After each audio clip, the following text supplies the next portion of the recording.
Welcome to Crushing with Abby O. I'm your host and body optimization coach, Abby O'Sullivan. I am passionate about helping you navigate your health and self-love journey, and I'll be sharing all of the secrets on utilizing nutrition, movement, stress management, mindset, and more in order to help you fit self-care into any moment of your day. We are going to bust through the health and fitness industry bullshit. We're going to have a laugh, and we might even cry sometimes, but then we're going to crush our day. Thank you for tuning in. I'm so excited to have you here. Let's go. Welcome back to another episode of Crushing with Abby O. And I have a very special guest today. I'm so excited for you to hear this conversation because I think this is going to help so many women, so many people, help you in your relationships. Today I have on Kim Kendall-De Silva to talk about how you can spice up your relationships. So Kim helps moms bring the romance back into their relationships. She also uses her passion for Spanish language learning and Latin American cultural awareness to help women in cross-cultural relationships overcome communication and cultural barriers within their families. So we're going to talk about growth and awareness of that within yourself and your partner and your relationship. We're going to talk about communication, and we're definitely talking about date nights and how to include them in really fun ways. I just loved this whole conversation. I love Kim. She's so amazing, so fun to talk to. You can connect with her on Facebook, Instagram, and she's leaving links in the show notes for a free call to talk about your relationship or get date night ideas and a free date night checklist. So you're going to want to be sure to visit the show notes to connect with Kim and get those freebies. Let's dive in. Welcome, Kim. Welcome to the podcast. I'm so excited to have you here today. Thank you, Abby. I think this is one I've been really looking forward to be quite honest. Yeah. Have you had an hour chat the last time? Yes. Yay. I'm so excited to talk about spicing up relationships. I feel like a lot of women are going to love this podcast and get some really good ideas and get the sizzle back into our relationships. Spark back. Yes, so bring back the spark, ignite it, get that fire going. So let's go ahead and just dive in. And I would love for you to share your story with the audience of how you even got into like this style of helping people in their relationships, because it's not like the linear journey, of course, right? It never is. It never is it? And when I tell people I started as a language teacher, they're like, no, that makes absolutely no sense. I said, no, bear with me. It does make sense. So my original business, and I still do it, it was in Spanish language acquisition and Latin American cultural awareness. But I've always been a huge proponent of cultural awareness. And I mean, that's a story for another time in terms of how I even got the idea to start talking about cultural diversity. Mm-hmm. But what was happening is that when I started advertising my business and working with clients, I was attracting clients who were very interested in not just learning the language, but wanting to learn about the culture, because they were using the language as a tool to connect with their families. They were really belonging in their families, and they were using Spanish to do that. So for example, second, third generation Latin Americans living in the US whose families did not speak Spanish at home. So they were not learning the language, and now they wanted to speak to aunts, uncles, cousins, grandparents who lived in other parts of the world, and so they wanted the language, or even right there in the US, and they always felt like there was something missing because they couldn't communicate in the language. So for them, the language wasn't just about learning new vocabulary; it was about belonging to their families. Another group were women who were in relationships with partners from Spanish-speaking cultures. And especially in the case where that wasn't their background at all, for them, it was a lot to take in. It was a lot, because you have the cultural issues, you have the language issues, they're trying to understand maybe why is their mother-in-law all up in the business, but Yeah. And sometimes that's not necessarily just a cultural thing. Yeah, totally. Or like trying to get into her good graces and like hope that she likes this stranger. Exactly, Um, Yes. there are issues with, how are they going to pass on traditions to their children, when they don't really understand it, but they want their children to have that connection to their past, their family's past, their Yeah. family's heritage. So again, where learning a language wasn't about new words. This was about building a life together with someone and, preparing a future generation. So again, what was happening was that the cultural element was extremely important. But in working in particular with this group of women, what was coming up was that we would discuss issues that were related to language. We would discuss issues that were related to cultural barriers. And then, quite frankly, there were some issues that were just simple male-female dynamics. So, Imagine that. It doesn't really have like a specific culture. It's in like every culture and every relationship. We tend to have our dynamics. exactly, I mean, I remember I was about 17 or 18 when I read Women Are From, what is it? Men Are From Mars, Women Are From Venus. Yeah. I don't remember much about it. I just remember thinking, oh, yeah, how am I ever supposed to understand what they're thinking? Yeah. Right. We're not mind readers. None of us, neither side women. They're not mind readers either, even if we would really love for them to be. So really it's like communication A and lot of, connection, yeah. but in so many different ways, not even just in the language. No, yeah, it's in everything, and it's in behaviors. I mean, I know we always hear things about communication and being able to express ourselves and being able to listen to other people when they express themselves. But one thing about communication is that words are nowhere near as effective as actions, because Mm-hmm. behavior does not lie. Mm-hmm. So that you can say one thing, but if you're doing another, then it doesn't matter how much you're communicating via words, you're communicating via your actions, the truth of the matter. So Mm-hmm. that's why it becomes very important to be able to communicate your intent and communicate your value through your actions. Mm-hmm. So do you help your clients kind of dispel or translate behaviors too? Because throughout different cultures, there's going to be different behaviors as well. So maybe less aggressive, more passive type of things, are needing more nurturing or being more masculine. Mm. So that is a good point as well. So how can I put that?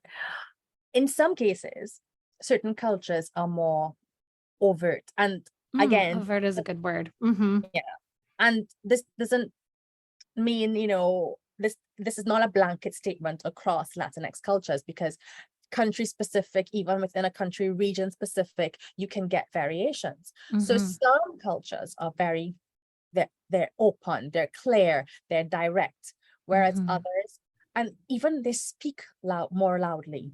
It's it, Mm-hmm. it, it's quite Mm-hmm. amazing. It's And actually, passionate talking.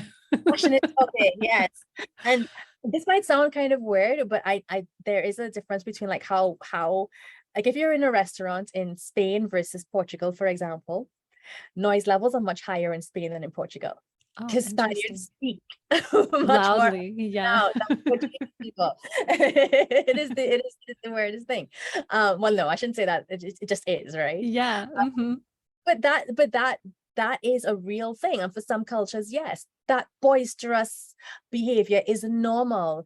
And if you're coming from a family that's much quieter and smaller, that's jarring to your senses, Mm-hmm. you know or even in terms of being able to communicate the need for extended family.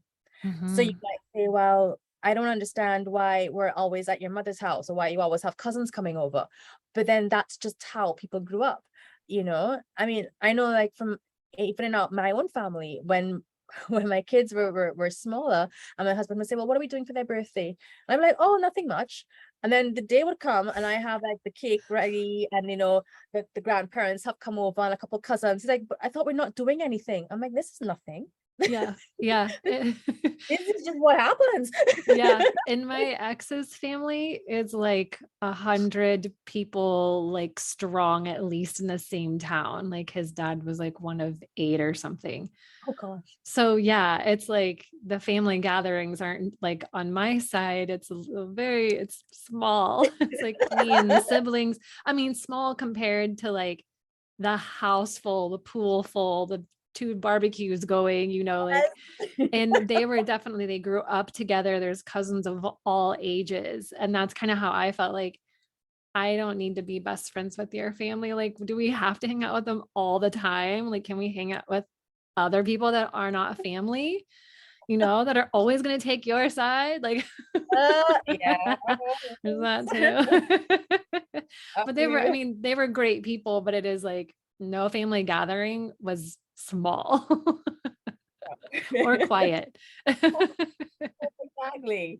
So yeah, there are some things to kind of understand about that you know culturally speaking, you know when one side says small, they're small compared to yours is probably not the same thing. It Hmm. just isn't. Hmm. So you're kind of like you kind of can bring people together and be almost like a mediator in these relationships. That's really Yeah. cool, and help them connect more with each other.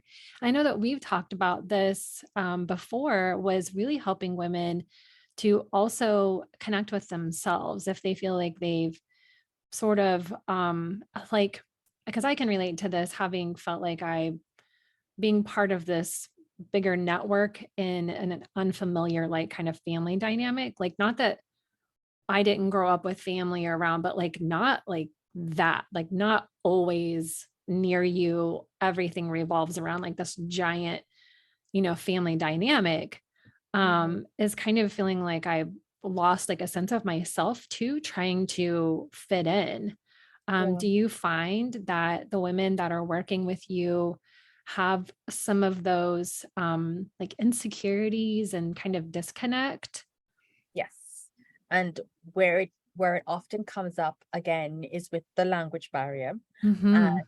in terms of as well how they are passing on the language to their children. So in what happens often is that as a non-Spanish speaker, it's very difficult for them to be able to pass on the language. They only get access to the language through maybe the Spanish speaking parent or the grandparents. But then there are cousins, who both parents may be Spanish speaking. So the children are learning the language at home, and then the grandparents, in some cases, again, only speak Spanish. So then there's this idea of, well, but this child, this grandchild is bilingual and he's only 2, you know, your own is 5 and he's only speaking English. And then Hmm. that sort of comparison, Mm, you could call it, starts up. yeah. And it's not, so at that point, yes, I do have to kind of help, some of these moms realize that this is not this is, first of all, it's not a fair assessment of you, Yeah. and you you have to kind of step back and realize that they may be saying that, but in many ways, how can I put it? Because I know it doesn't feel that way sometimes Yeah. when When they're mothers not and feeling good enough. Yeah. exactly Yeah. throwing barbed comments, or sisters-in-law throwing barbed comments about it. Hmm. Hmm. But the place they can be coming from very often is not a vindictive place, and it's not one of trying to tell you you're a bad mom. What it is a place of, these are my grandkids and I want to be able to share with them, and I want to be able to speak to them in my language. I want them to understand how much I love them, and in many cases the grandparents aren't comfortable speaking English. So for Hmm. them, it's really important that their grandchildren can understand them in Spanish. Hmm. And I think helping some of these moms realize that's actually where 90% of it is coming from. relieves them of that responsibility of it's directed against me because I'm a bad mom and I'm not bilingual or multilingual and I'm not teaching my children. Like, no, that's not what this is about. Sometimes it can be. I mean, I'm not saying, in my experience with the moms I've worked with, it actually hasn't been, but there are some mothers-in-law out there. We know.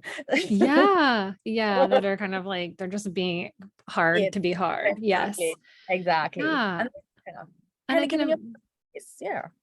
absolutely giving yourself some grace and just being able to see like both sides, because both sides could be frustrating. Like I have a stepmom who's Mexican and her family is from Mexico, and they came across the border and settled in Western Kansas.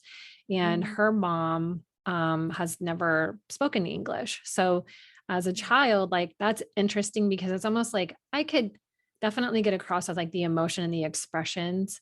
And then the translation that like she was offering me something or welcoming me into her home. But it was always like kind of a barrier because you don't understand the person as well, you know? So it's like I could definitely get a sense, but I also saw like other behaviors. And so it's like because you're not able to really directly communicate, there is that kind of lack of understanding and not compassion by any means, but Oh, there's definitely there's a whole lot of other story there.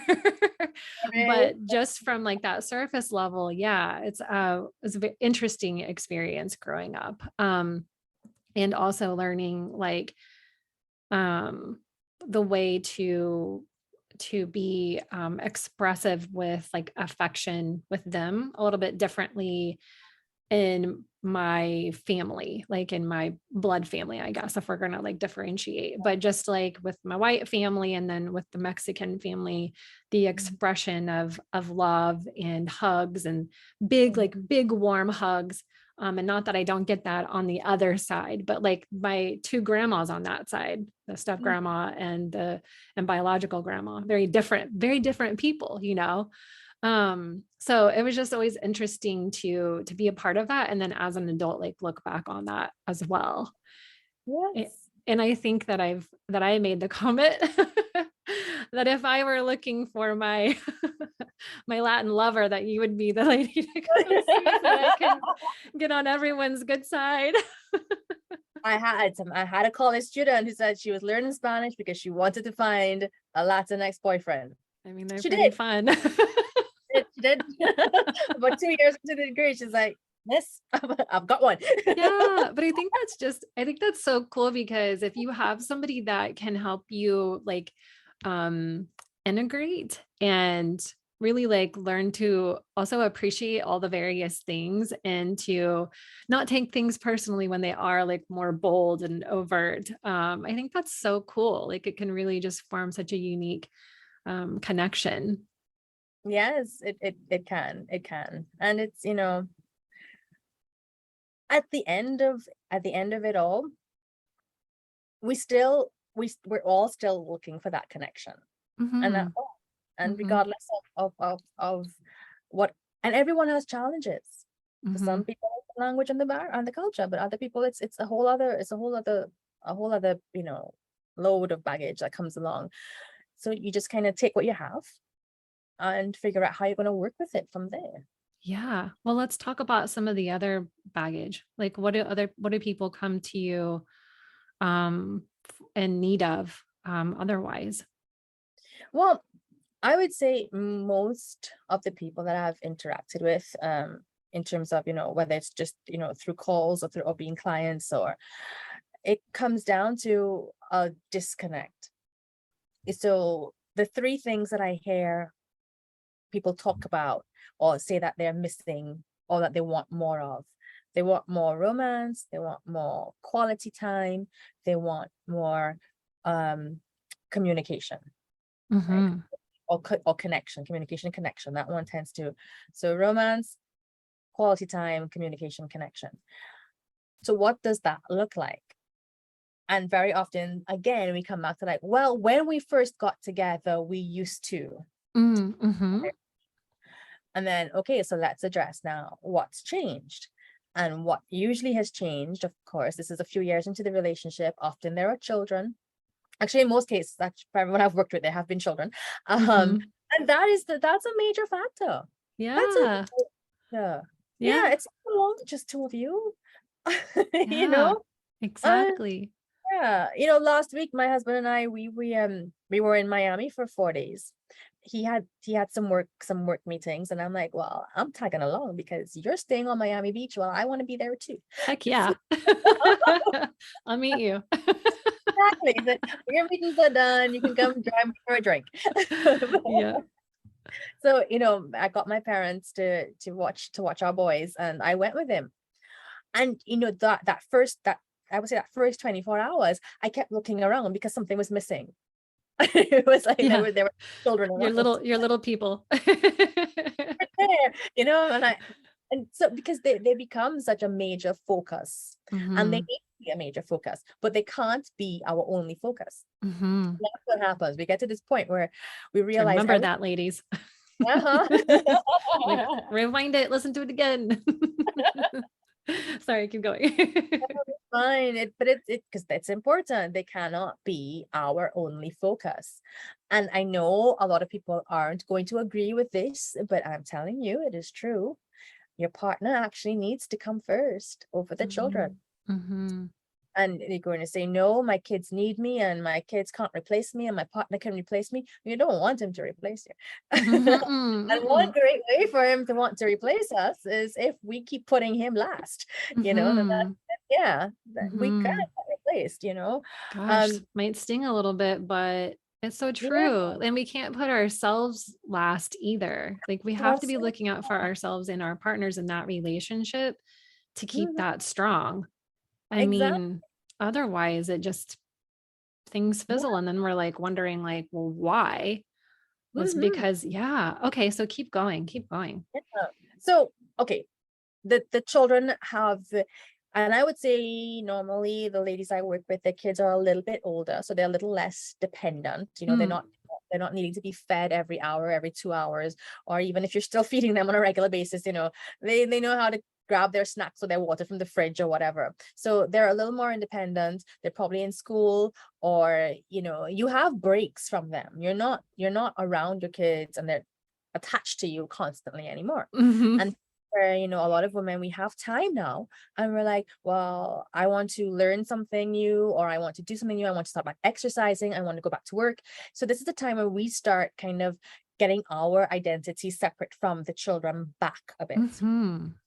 And this is also the time when we realize, oh, right, I've got a partner. Great. Now what do I What do with him? Or her right? or whatever. Yeah. So, you know, um, and it's not that the partner, it hasn't been part of of daily routine, or it's not that the partner hasn't been I hate to say helping care for the kids, because they're his kids too. Mhm. Our spouses don't, our partners don't help us with our kids. They're Mhm. theirs. They're Mhm. Yes. Yes. so let's just make that very clear. Yes. Totally agree. Absolutely. Mm, I saw that somewhere the other day and I was like, yes. I don't have yeah, like everyone, just for reference, like for reminder again, Abby is single and childless. So, but I love these conversations and I totally agree. And if I were going to go into that myself, I would hope that I could also like keep my wits about me in that sense too. So, yeah, absolutely. So so we get to that point now of, now there's time to even go out together without the children. Or mhm. plan the date nights that we'll talk about in a while. But the conversations are stilted because we're not talking about the children. Or if we take the children out of the conversation list, what's left? Mhm. And I'll tell you what's left though, and this is what we need to realize. What's left is the person that we started this life with. And the same way that we aren't the same person we were 12 months ago, 6 months ago, 24 months ago, they've changed too. Mhm. And this is our chance to try to reconnect with them and get to know them.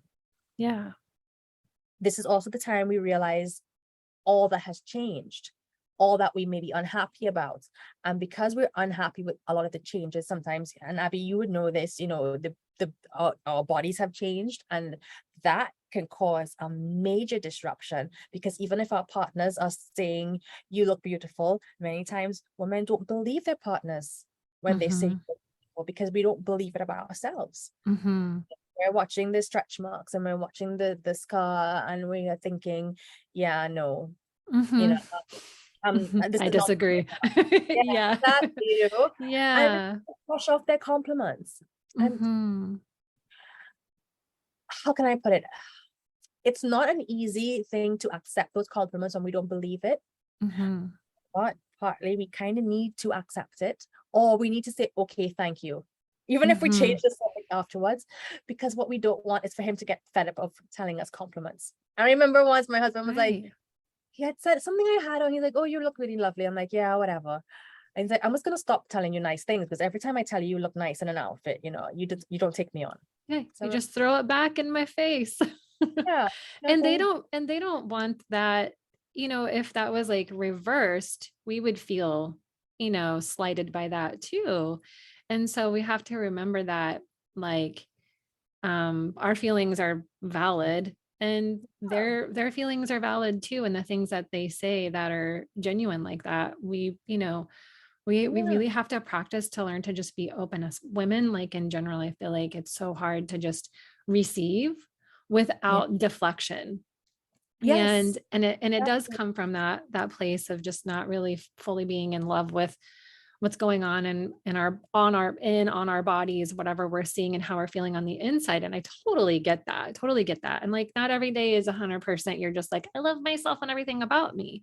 Right. But being able to receive those compliments and just fully let them land and say thank you, Yeah, without the thank like, oh my gosh, this old thing, or like, oh my gosh, well, I just feel so fat today, or like, oh my gosh, like, I didn't even do my hair. Like, somebody's telling you look beautiful, which is the thing that we really want. We really, like, we want that, exactly. don't we? Yeah, I mean, exactly. it's not like overly seeking validation, like I'm only enough if people tell me I'm beautiful, but like, we all love that. We all We love a do. compliment. And when you compliment somebody and you watch their face light up, like, if they really take that in, like, it changes their whole day. It could change their whole day, Exactly. but we're so quick to just be like, nah, I'm too Yeah. strong for these compliments. Like, Yeah. I'm no, above I'm not perfect enough for this. And here's your partner, like, trying to just like extend the Yeah. branch, so to speak, right? And give Yes. and find his way in. And Yes. we're just like, no, I don't need help. No, I don't need that. Like, no, don't compliment. Like, oh, girl, No. let's And put I'll down the tell you something. defenses. Yes. A while ago, I was reading this book, When I Say No, I Feel Guilty. And that was all about becoming more assertive, and that's something I know a lot of women do struggle with. Mm-hmm. And one of the things that was covered in that book was talking about how we accept compliments or don't accept compliments. And the bottom line was, okay, we need to, as you said, our thoughts are valid, and we need to understand that we don't need anyone else's validation for our thoughts. Whether we have a positive thought or a bad thought, it's ours. Mm-hmm. Right. So someone says, oh, you look really lovely in that dress, and you happen to think, I don't think I look lovely. Well, you can say, thank you for the compliment. You Mm-hmm. know, I don't think this color actually suits me that well.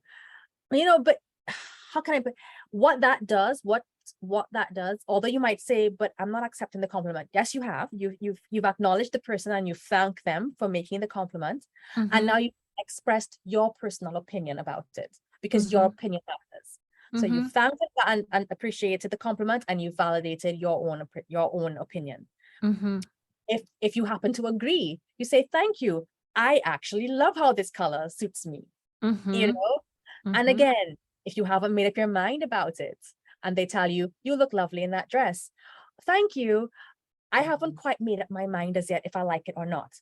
And again, we are validating ourselves, we're validating our opinions, and we are showing appreciation for the person who has told us, who has Mm-hmm. given us the gift of a compliment, you Mm-hmm. know?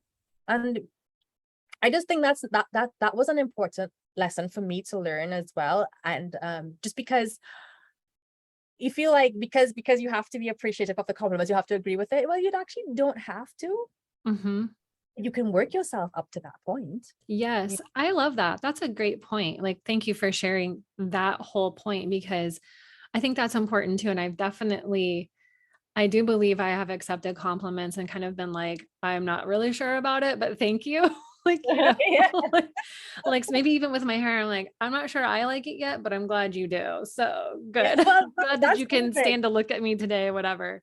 But I think you're today. there is like kind of that fine line, especially when it comes to our partners, where, and I think that we can know if we give ourselves a little bit of space, we can know when we're deflecting from a place of really not feeling good and worthy enough, Mhm. and just really being like, no, actually yellow is a terrible color on me, but thanks, babe, like, Yeah. Yes, like, exactly. like, actually, no, your mother-in-law gave me a really terrible sweater, but I'm wearing it for her. Like, I appreciate that you always, think I look cute no matter what goofy shit I'm wearing. Yeah. Um, but yeah, and I think that when we know we're internally unhappy, like that's when it can be really hard to. And we've talked about this, like it can be really hard to, but that's really important to decide to like choose to change that and try to shift that internally so that we can be more open to receiving just love from ourselves Ourselves. and from others, like first from ourselves, Yeah. because if we can feel more accepting and feel more love, and I don't mean like, again, I don't mean like the toxic positivity, like I love myself no matter what. Like acceptance doesn't mean that you're never trying to improve and that you're just happy the way things are.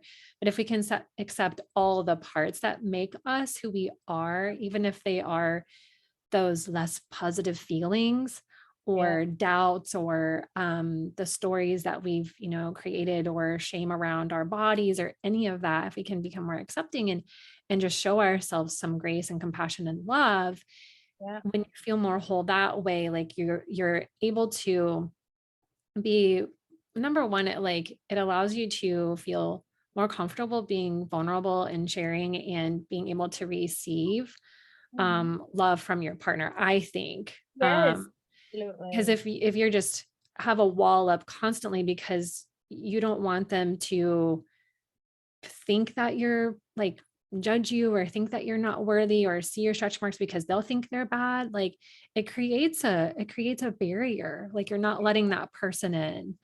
Or even like something simple that I like, even with my own clients that I've dealt with, is excuse me, like around the house, like not asking for help because you don't want to seem like you can't do things, like, which is because he's the man, like around the house, like I'm not trying to depend on, like I can do it. But also at the same time, like I totally agree. Listen, I am Mhm. single and I do all the shit mostly by myself. I carry Mhm. up my groceries. I've moved myself out. Like, yes, I know how to ask for help better these days, but I also like probably have too much hyper independence, whatever. Like, that's not about me. But like being able to ask him for help and then, or your partner for help, and to receive that also gives them a chance to show up and Yeah, take care of that and like build that, well, the masculine feminine energy balance and all of that, but like just allow them to stand and like take care of you. Like that's what men want to do, that's it. And and oh my gosh, I they're think we grounded had masculine anyway, right? Like that might be a whole different conversation, but a like, whole yeah. different conversation, I know, Yeah. and I think we had started on that the last time Yeah. we chatted. Uh, And again, it's something that many women, especially I think, in the Western world, we don't really want to hear because we spent so long talking about the patriarchy and beating the patriarchy and, being independent. But being independent doesn't mean that we can't rely on somebody. Even the mm, most independent of people, men or women, they've had somebody who had their back. They've had their yeah. person that they could just kind of take their cape off and just like Mhm. relax. And exactly as you said, Abby, for many men, and again, this isn't the case for 100% of the Right. time, or the majority, they do enjoy being in that position of being able to help us or being Mhm. able to make our lives easier and being able to make us happy. Mhm. Sometimes, yeah, okay, I can open the job, but as you're right there, "Hey, can you open this for me, please?" Yeah. Oh, thank you, or Yeah. yeah, or what was another example I had the other day of let him lock up the house Yeah. and at night.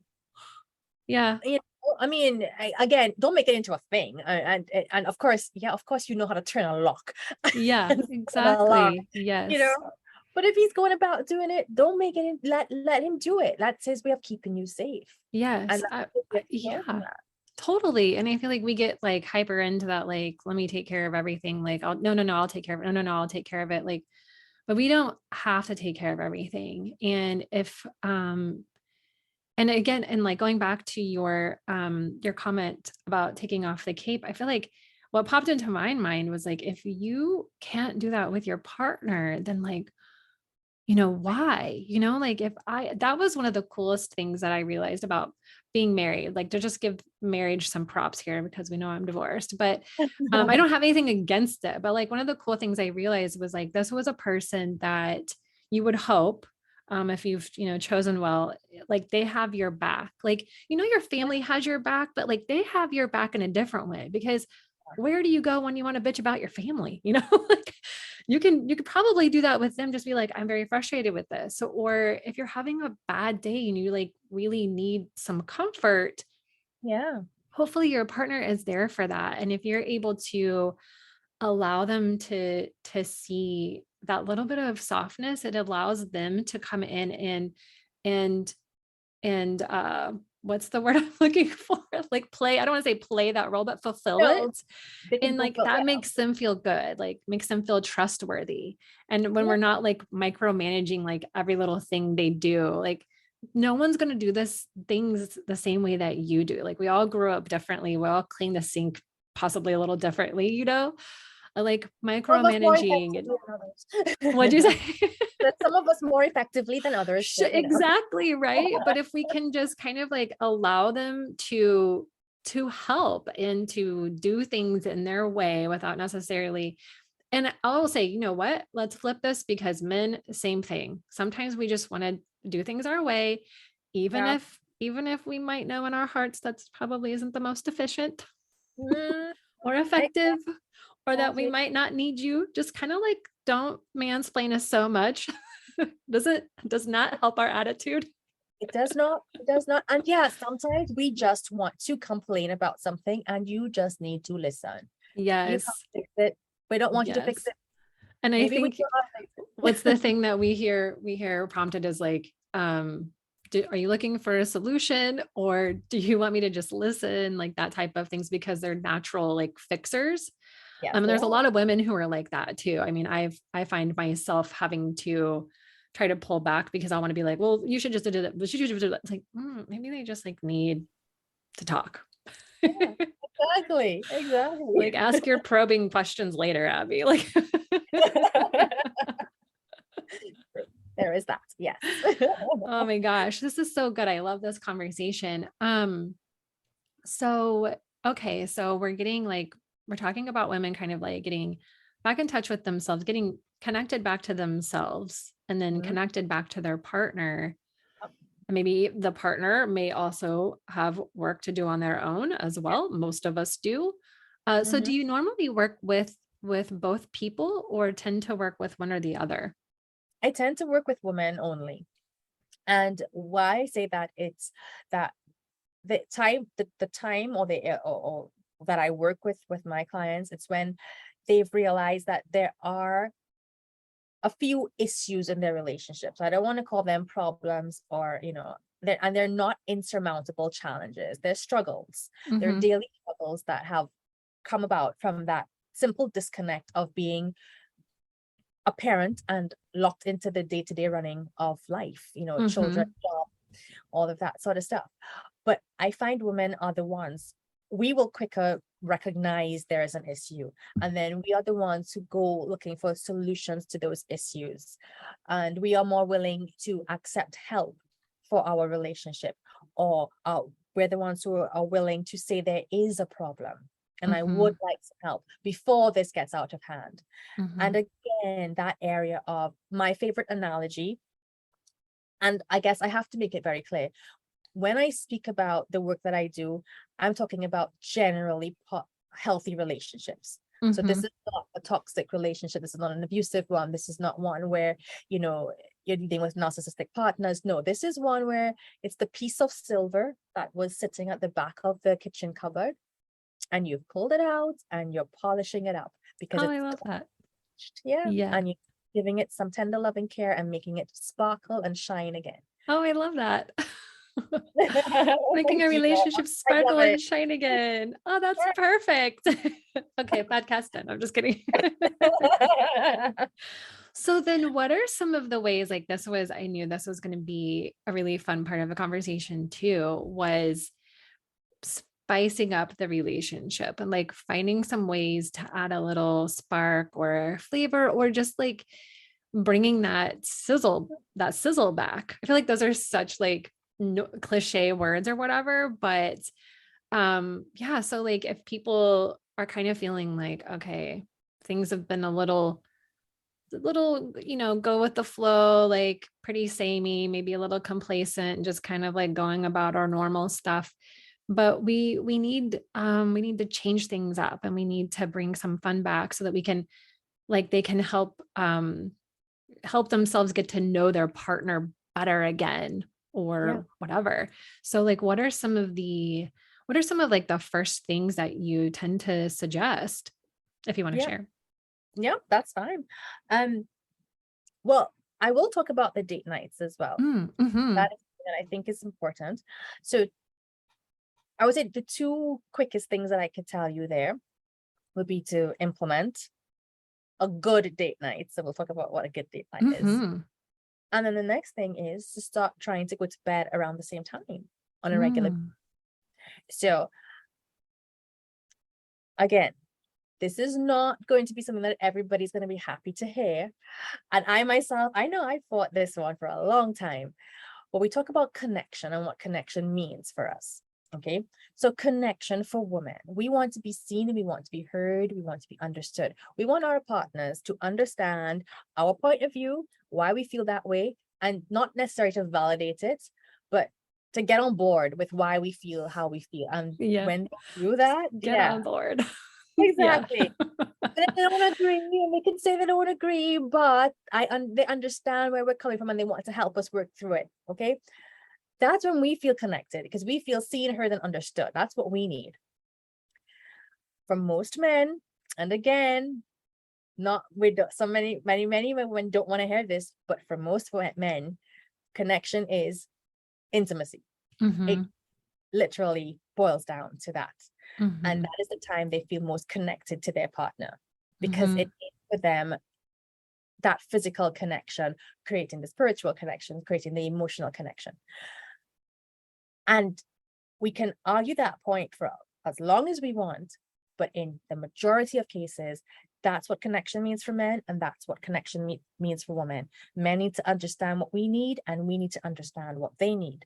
Mm-hmm. And going to bed at the same time, especially for couples who are finding it hard to make time for intimacy, it makes it easier. They can start unwinding around the same time. They can start talking, even if you're Mm-hmm. unwinding and you have the TV running in the background. Although I would say better yet if you don't have a TV in the bedroom. Oh Just saying. yeah, I agree. you Just a know, distraction. distraction. Maybe you want to like spend a 15 minutes kind of checking messages on your phone, or just being in that same physical space while your body unwinds, while your mind unwinds. And then, yes, hopefully it can lead up to intimacy that night. And it doesn't have to be every single night, but ladies, it needs to be a little bit more than once a week if possible. If you want to get into that whole state of truly great. And I mean, of course, Abby, we know in many cases there are lots of issues that impact it. There are a Mm-hmm. lot. There are health issues even. Mm-hmm. And sometimes it's not always on us. Like, And sometimes it's yeah. not. Yeah.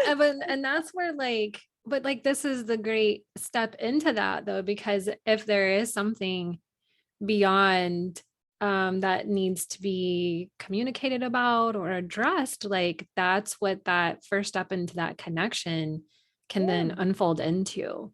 And yeah, if, because what I think is like, where my mind goes is like, well, and And if you aren't wanting to more than that, like that's totally valid, totally valid. Oh, But also like maybe why, and like we have physically, like we have hormones, there's yeah. stress, there's lack of sleep, there's the way we feel about ourselves. Or it could be like, well, maybe I would rather he do, something like this, or maybe, Yeah. maybe it's something that you need to communicate with him on like how you want to be loved and touched Yeah. and all of that. So, Absolutely.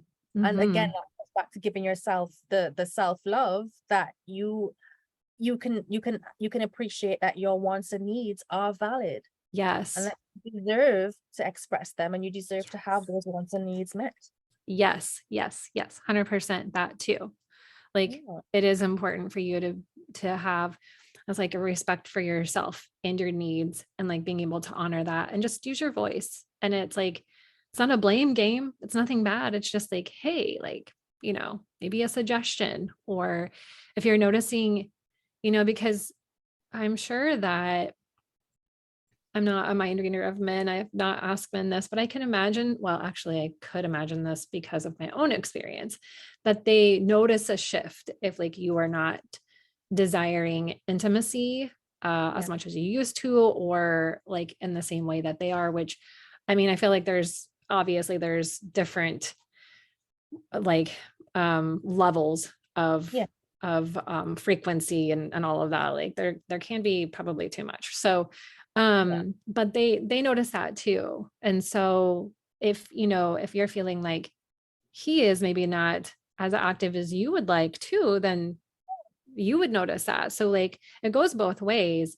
And It does. just being able to have that time, I'm sure is like opens up the lines for connection. I always remember would have just like conversations while we were laying in bed about the Yeah. most random stuff. It's like That it's is, dark and you're just like blah blah blah blah blah. And like and they you can't really see them as well. So like they blah blah blah too. yes. Oh my gosh. And that is one of the things that I do talk about as well. Those random conversations about, you know, The anything. universe or like whatever. Like, do you Yeah. think I think there's the most aliens? Like, yes. I think the most one we had was, is white chocolate even chocolate? yeah. Oh my gosh, exactly. And then you're like, why am I awake at 2 a.m. thinking about this? Because Yes. no, I just kidding. Yeah, I've even thought like having some wind down like practices together of like Mm, asking questions like, what were you grateful for today? Or like how was your day? Or like what good things have happened to you. I think that would be really it cool to is. experience in a relationship. Mhm. Just And like if you make it in as my specific mind. as possible, yeah, no, no, no. And the Hmm. more specific you make it, then the better because the answer is easier if you make it Hmm. very specific. Yeah. So And so let's talk about date nights yeah. now. So first thing, let's talk about why it's important. So Hmm. some of you may have heard the phrase, you have to date your mate. It's Hmm. it actually does make sense because early in this conversation we talked about how we change as people, how we were 2 years ago, 1 year ago, 6 months ago. We're changing, and as a result of that, we are not static. We are not the same people that we were. I mean, in essence, yes, we are, but Hmm. I just think about myself even at the start of this year, my Hmm. energy levels or how I felt, my outlook on certain things, it's different, you know. Hmm. But our partners often they may not be going through as much changes as we are because, women are a little bit different.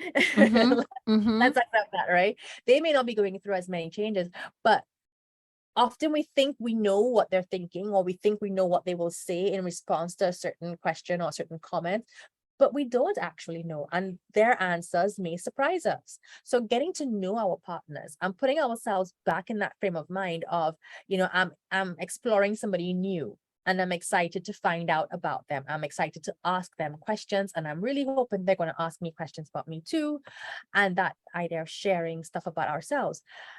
Although I mean, I've been with my husband for 22 years now, but sometimes there are like random conversations we'll have, and it'll be like, oh, I never knew that.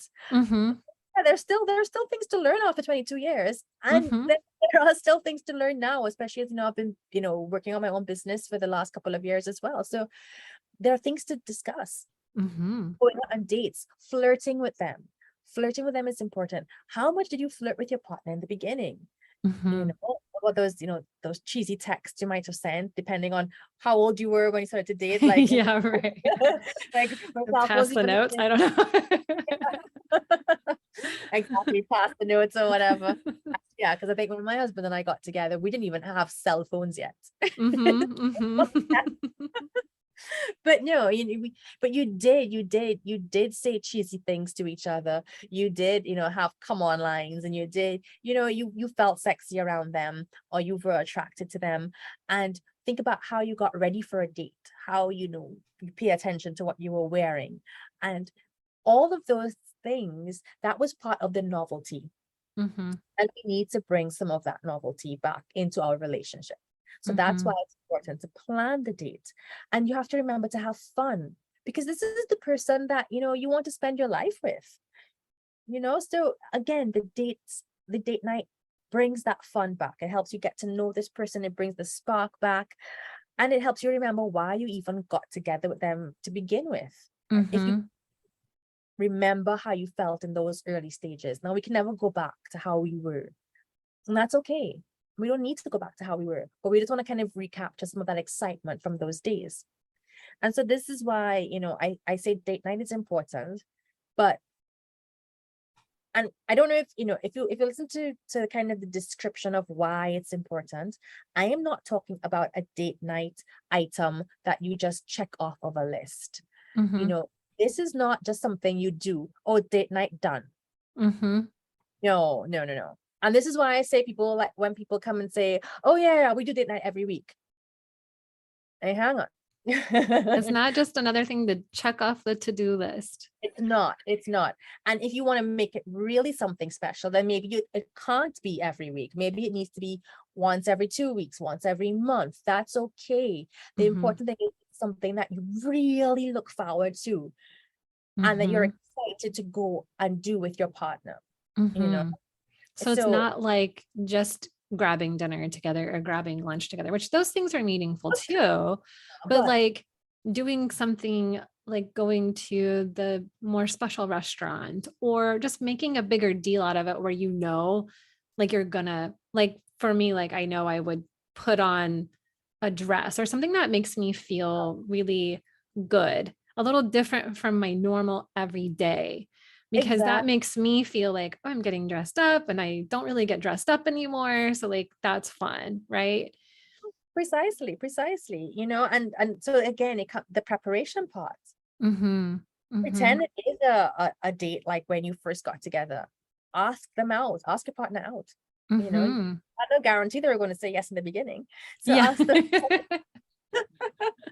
you know, make it a priority. So the same way you wouldn't miss, a meeting with your boss, or, an important client, treat that the same way. Write in your calendar, make a note of it, don't forget it, don't put anything else, or if anything else clashes, try to cancel the other thing. Make that Mm-hmm. like a priority, because what that communicates to your partner is, I've made us a priority. Mm-hmm. My job isn't more important. Mm-hmm. um, I mean, and then we know life happens, stuff happens, but just let it be something that let it be that if you don't meet your boss instead of going to your date night, you're probably going to be fired. Let it be that important. Yeah. Not like, oh, my boss would like to see me. Yeah, nobody cares about that.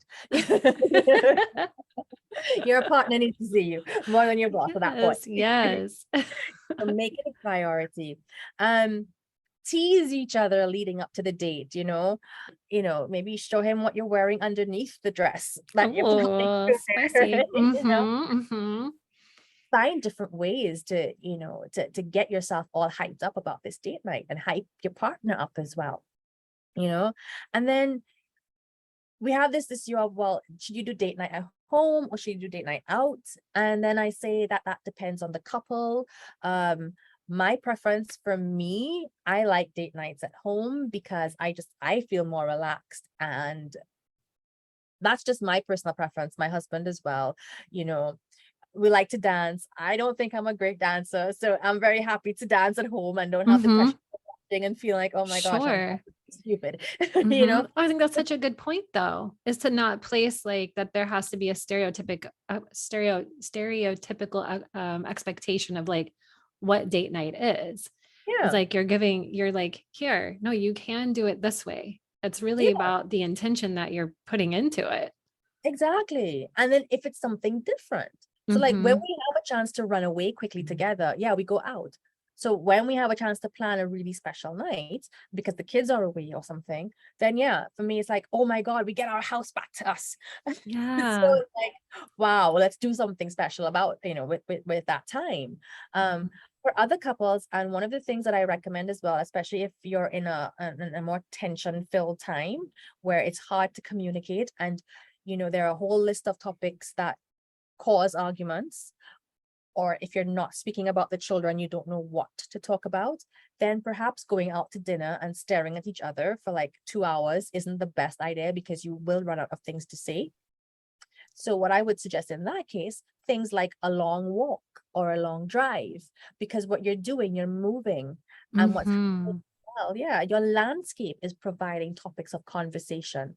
And especially if the weather's, allowing it, and you can go for that long walk, you're getting that physical activity in as well. You're getting your heart rate going up a bit. You're getting the fresh air. So all of that puts you again in a better mood even.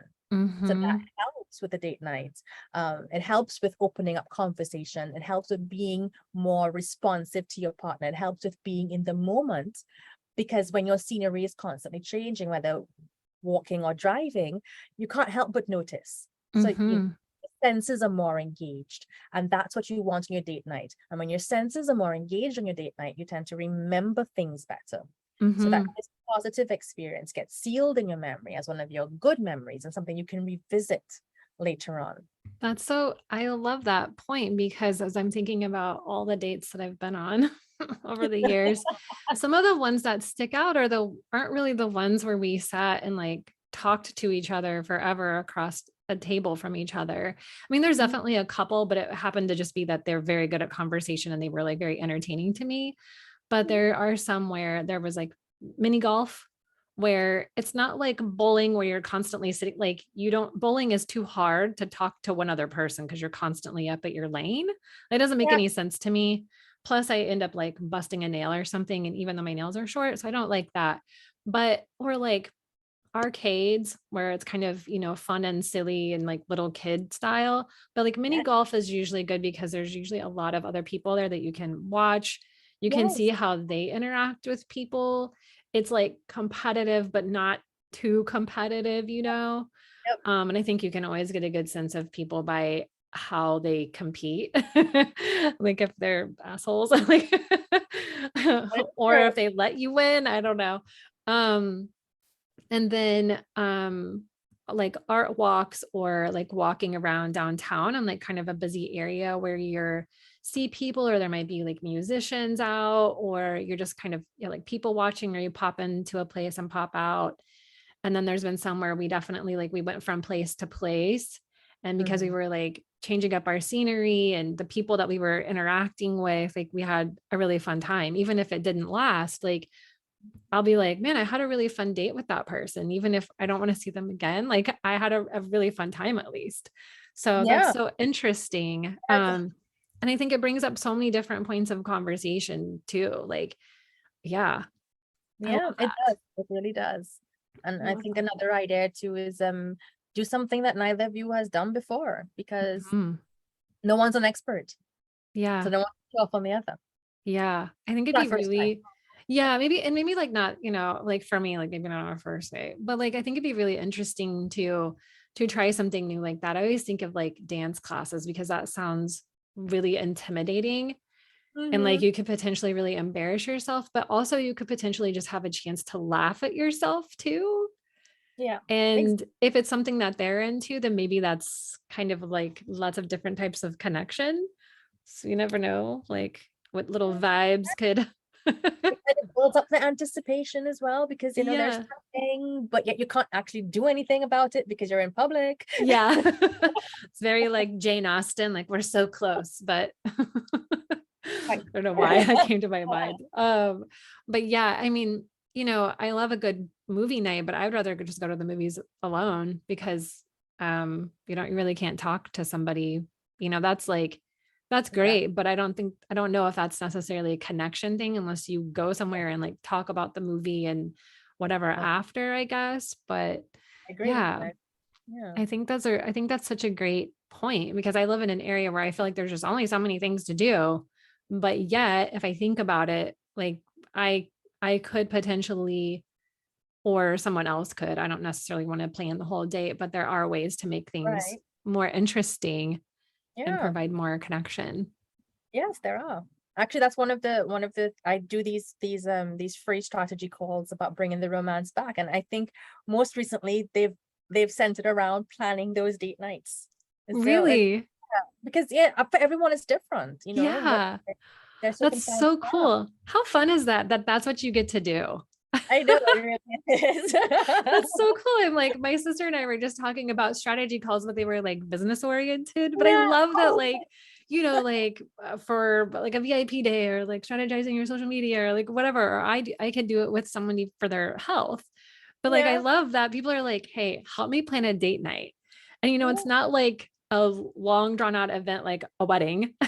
No, it's not. it's Thank this goodness. it's this like upcoming short-term event and you get to help them have fun. That's so cool. Exactly. Because our relationships are meant to be fun, and we want to get them back to a place of being fun. Yeah, even just for like an infusion of new ideas, if Yeah. you're just kind of like, and trying to get yourself out of the box just enough, Yeah. that it opens you up to that instead of being like, no, I just would rather sit on the couch with like my sweats. Like, yes, we would all rather do that, Mhm. but is that bringing this is that bringing the spark back into your relationship? I don't know. Let's we gotta put on the dress or the tight jeans and feel Mhm, sexy. But I know mhm, sometimes it's hard to do, but yeah, mhm. yeah. I love that. Okay, so ladies, if you need help planning your date night, Kim is your gal, and Yes. she So does strategy calls around this. I freaking love that. So, if women are thinking like, "Oh my gosh, I would really love some help with this," what is that like? How do you work with women? Is it one-on-one? Is it group? Okay. So the strategy calls, for example, your date night, offer tips to immediately start bringing the romance back. Those are 100% free, no obligation. You just hop on the call, we chat for 50 minutes about your specific circumstances and get ideas right away for how you can start implementing them in Oh, your daily life, in your that's relationship, amazing. you know? But if you would like to take it a step further and work with me, I have something called the Romance Restoration Blueprint. Mm, So mhm. that's yeah, that's again, it's like the strategy call on steroids and for a bit longer. Yeah. So in that case, we work together for about 3 months. And what we really do in that time is things like we find ways to bring that romantic connection back to the couple.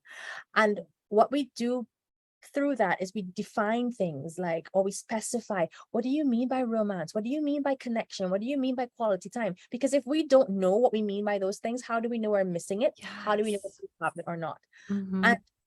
that sounds pretty straightforward, but it's amazing how if I ask you that question right now, what does quality time mean for you? You may find it a little bit difficult to give a straight, quick answer about it. So Yeah, we explore that, we unpack it, we decide what those things mean.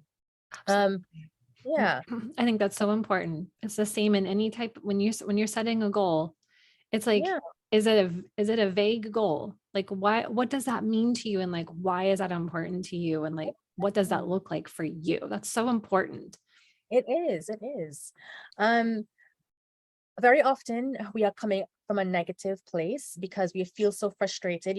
He's not being romantic, he's not bringing flowers, he's not pulling his weight in the house, he's not helping with the kids, and we can be very frustrated.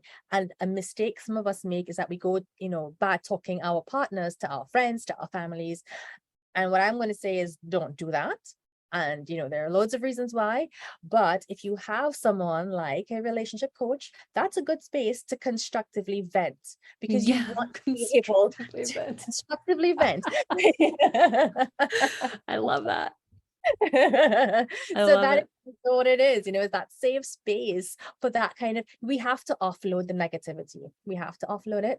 And then after we know what we want, we've gotten rid of the baggage. Now let's start building up those healthy, positive habits in our daily life that will help us recharge, reconnect, and get that romance back with our partner. So that's what we do, and yeah, through those 3 months, I help you stay accountable to making those changes, sticking to those changes. I love that. That sounds amazing.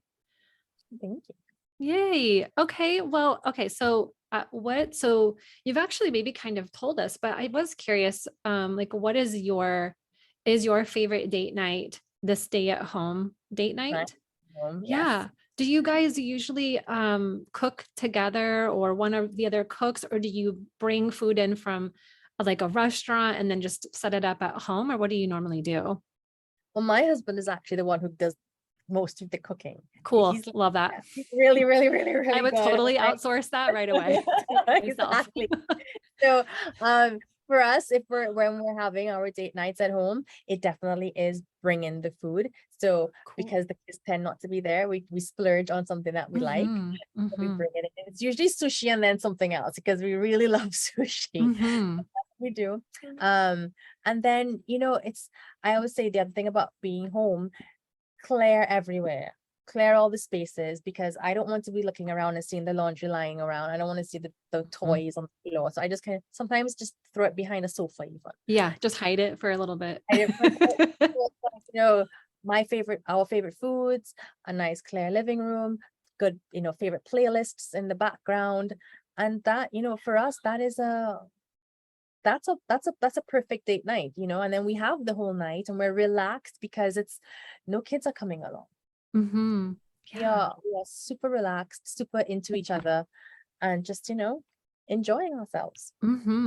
Have you ever given anyone like question prompts to kind of help them like break the ice if they feel like they don't know what to say? I haven't done it, but I can. And I would say, I always I should say what I always. I like offbeat questions. So, what's your favorite smell? Like, who has a favorite smell? Like, it's kind of random. Or like, and actually what I'm pulling from here is like work that I used to do in my language acquisition, where you ask people questions about themselves, but not the regular ones, like, what was your first pet, that kind of thing. And sometimes when we're in a long-term relationship, we know those answers already.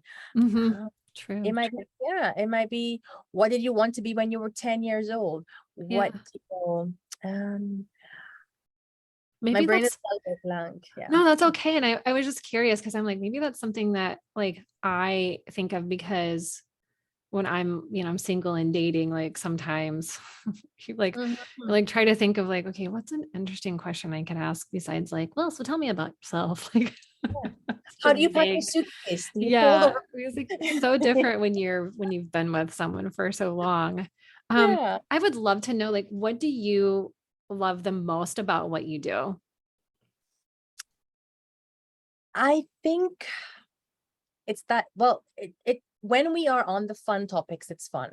All right. But the best part about it really is keeping families together where possible. Not always possible.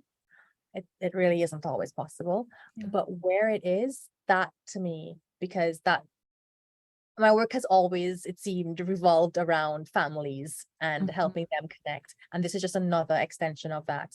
Because, if children can grow up in a household where you have two happy adults, and it doesn't have to be their biological parents, I mean, but once you have two adults who are modeling a positive relationship, that gives those children a strong foundation. It gives them ability, and it gives them something to model later on in their lives. Yeah, agreed. And yeah, It just carries on. Yeah, it does. It does. And your kids don't have to worry about mom is going to be alone or dad's going to be alone when I move out. Yeah. But if you are fortunate enough to be able to grow old together with your chosen partner, your favorite partner. Yeah, of course. I love that. Keeping everyone together, spicing up the relationships, sparking the connections, making them stronger. I love that.